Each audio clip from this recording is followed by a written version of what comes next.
आप सभी को मेरी तरफ से जय माता दी। चैत्र नवरात्रि में माँ भगवती अपने सभी भक्तों के घर जाती हैं और अपनी पूजा पाठ से प्रसन्न होकर अपने सभी भक्तों की इच्छा मनोकामनाओं को पूर्ण करती है और उनके घर की सारी नकारात्मक ऊर्जा को उठाकर बाहर कर देती है। सभी बुरी शक्तियाँ नवरात्रन पर दूर भागने लगती है। माँ भगवती के ये पावन नवरात्रि पर्व पर आप सभी को माँ भगवती की पूजा पाठ में कोई कमी नहीं करनी चाहिए। भले ही आप निर्धन हो चाहे आप अमीर हो, आपसे जो भी सामर्थ्यता हो आपको उस प्रकार पूजा पाठ करना चाहिए। ये नहीं कि आपके पास कोई विषय वस्तु नहीं है तो आपकी पूजा पाठ अधूरी मानी जाएगी, ऐसा भी नहीं है। माँ भगवती आपके प्रेम की भूखी होती हैं, आपकी आस्था की भूखी होती हैं, आपकी विश्वास की भूखी होती हैं। माँ भगवती को किसी भी विषय वस्तु इत्यादि की आवश्यकता नहीं है। माँ भगवती के भंडारे हमेशा पूरी तरीके से भरे रहते हैं। उनके भक्त चाहे उनमें से जो चीज़ निकाल लें। नवरात्रि के ये 9 दिन माँ दुर्गा को प्रसन्न करने के लिए उत्तम माने जाते हैं। इन 9 दिनों में भक्त तरह तरह के उपाय से माँ को प्रसन्न करके उनकी कृपा प्राप्त करते हैं। आइए आपको बताते हैं कुछ सरल उपाय जिसे करने से माँ दुर्गा का आशीर्वाद आपको शीघ्र ही प्राप्त होता है और आपकी सारी मनोकामनाओं की पूर्ति होती है। तो ध्यानपूर्वक सुनिएगा, नवरात्रि में किस प्रकार माँ को प्रसन्न करें। सबसे पहले नंबर पर है, माँ दुर्गा की कृपा प्राप्त करने के लिए सबसे आसान तरीका है कि अपने घर के पूजा स्थान में माँ दुर्गा, माँ लक्ष्मी और माँ सरस्वती के चित्रों की स्थापना करें। इन्हें फूल सजाकर विधि पूर्वक इनका पूजन करें और इनकी आरती करें और हो सके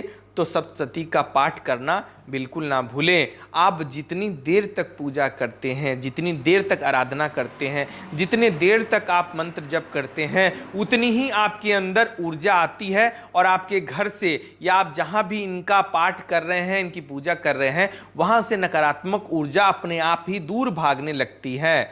नवरात्रि के पूरे 9 दिनों तक माता का व्रत रखने का संकल्प लें। अगर संभव ना हो तो पहले और चौथे व 8वें दिन का उपवास अवश्य करें। ऐसा करने से आपको माता रानी की कृपा प्राप्त होती है और आप चाहें तो आप चढ़ती उतरती यानी पहले और आखिरी दिन का भी व्रत कर सकते हैं और नहीं तो सप्तमी, अष्टमी व नवमी, ये 3 दिन अगर आप व्रत करते हैं तो भी आपको 9 दिनों के व्रत का फल भी मिलता है। इसमें संदेह वाली बात नहीं है। 9 दिनों तक घर में माँ दुर्गा के नाम की ज्योति अवश्य जलानी चाहिए। इन दिनों अधिक से अधिक माँ के नवाण मंत्र ओम ऐं ह्रीं क्लीं चामुंडाय विच्चे का जाप करना अति उत्तम रहता है। इसके अलावा इन दिनों में दुर्गा सप्तशती के पाठ से भी अच्छे परिणाम मिलते हैं। तो इसी के लिए मैं आप सभी से कहना चाहता हूं कि अगर आप 9 दिन का व्रत रख रहे हैं तो घर में अखंड दीपक जलाना बिल्कुल ना भूलें। हाँ, एक बात का विशेष ध्यान रखें, अखंड दीप को घर पर अकेला छोड़कर ताला बंद कर कर बिल्कुल नहीं जाना चाहिए। इससे अखंड ज्योत का अपमान होता है। तो कोशिश करें घर में किसी को रख कर ही जाएं ताकि अखंड ज्योत की देख रेख भी रहे और घर सूना बिल्कुल नहीं रहना चाहिए, क्योंकि नवरात्रि एक महान पर्व है। इसमें माँ भगवती पूर्णतः पृथ्वी पर वास करती है, सभी भक्तों के यहाँ जाती हैं और विराजमान रहती हैं। इसी के लिए आपसे संभव हो सके, अगर आपको समय मिले तो आप सप्तशती का पाठ अवश्य करें। भले ही संस्कृत में ना कर पाए, आप हिंदी में ही करें, लेकिन करें जरूर। माँ दुर्गा की पूजा में हमेशा लाल रंग के आसन का उपयोग करना उत्तम होता है। पूजा खत्म होने के बाद इस आसन को प्रणाम करके लपेटकर सुरक्षित जगह पर रख देना चाहिए। माता रानी की पूजा के समय लाल वस्त्र पहनना बहुत ही शुभ माना जाता है। इसके साथ माथे पर लाल रंग का तिलक भी जरूर लगाएं। लाल कपड़े पहनकर पूजा करने से माता रानी आपसे बहुत ही शीघ्र प्रसन्न हो जाती हैं, क्योंकि माँ भगवती को लाल रंग अति प्रिय है।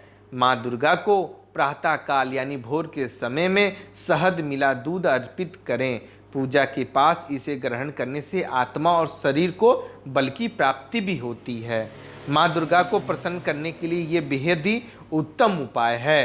हो सके तो आप माता भगवती को पान का यानी तांबुल का भी भोग लगा सकते हैं, पंचमेवे का भी भोग लगा सकते हैं, या फिर आप पक्का धार भी दे सकते हैं। पक्का धार एक पीतल के बड़े से कलश में आप उसमें हल्दी, गड़ी का गोला का आप छोटा छोटा स्लाइस काट कर उसमें छुआरा डालकर कुछ नीम की पत्ती डालकर उसे बांध लें और उसके ऊपर एक फिर से छोटा कलश रख दें, वो सवा घड़ा दार बन जाता है। नवरात्रि के आखिरी दिन घर में रखी पुस्तक, कलम आदि की पूजा करना बहुत ज़रूरी होता है। साथ ही आपके घर में जो भी यंत्र रखे हों उनकी भी पूजा आप अवश्य करें। इससे माँ दुर्गा के साथ साथ माँ सरस्वती का भी आशीर्वाद मिलता है। अष्टमी और नवमी के दिन हवन और कन्या पूजन अवश्य करें, इसके बिना नवरात्रि की पूजा अधूरी मानी जाती है। मैं आप सभी को बताना चाहता हूं कि कन्या पूजन के दौरान अगर आपके यहाँ कन्या ना मिले तो आप निराश बिल्कुल ना हो। माँ को ही आप कन्या का स्वरूप मानकर उनकी पूजा कर सकते हैं। मान के चलिए अगर आपके क्षेत्र में, आपके एरिया में लड़की नहीं है या कोई लड़की नहीं भेज रहा आपके घर में, तो बिल्कुल निराश ना हो। माँ भगवती सभी परिस्थितियों को भली भांति जानती हैं। वो अपने भक्त की हर संकट को, हर मुसीबत को, हर बाधा को वो जान जाती हैं। तो निराश बिल्कुल ना हो, प्रेम पूर्वक पूजा करें, माँ की आराधना में मन लगाएं, माँ के मंत्रों का जप करें, माँ की आरती करें, फिर चमत्कार देखिए आप जीवन में। माँ के पावन पर्व की तैयारी सभी भक्त कर रहे हैं, तो आपकी तैयारी में कोई कमी नहीं होनी चाहिए। आप भले ही निर्धन हो, चाहे आपके पास बहुत ही पैसा हो, आप अपने नियम के अनुसार, अपने आय के स्रोत के अनुसार, अपने समय के अनुसार जितना हो सके उतना माँ की भक्ति में, पूजा में लीन हो जाना चाहिए। माँ भक्ति की कृपा जिसे प्राप्त हो जाती है उसे फिर पृथ्वी लोक नहीं आना पड़ता है, उन्हें माँ के परम धाम जाने का शुभ अवसर प्राप्त हो जाता है। अगर मेरे द्वारा दी गई जानकारी आपको थोड़ी सी भी पसंद आई हो तो चैनल को सब्सक्राइब करना बिल्कुल ना भूलें और लाइक का बटन भी अवश्य दबाएं। धन्यवाद। जय माता दी।